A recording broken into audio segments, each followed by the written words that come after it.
So, ayan siya mga kainday, yung mga napulot ko long time ago na to, a year ago. So, ayan, may mga tatak siya. Ayan, o, ano ba yan? Zil art. Ayan, mga iba-ibang kulay.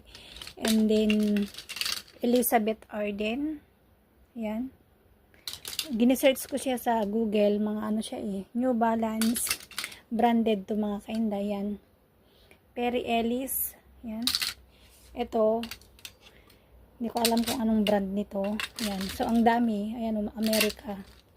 Perry Ellis. So, yan. Mga sunglasses. Tsaka maliban doon, meron pa ako dito. Ayan. Ito naman is Rod Sanis ba yan?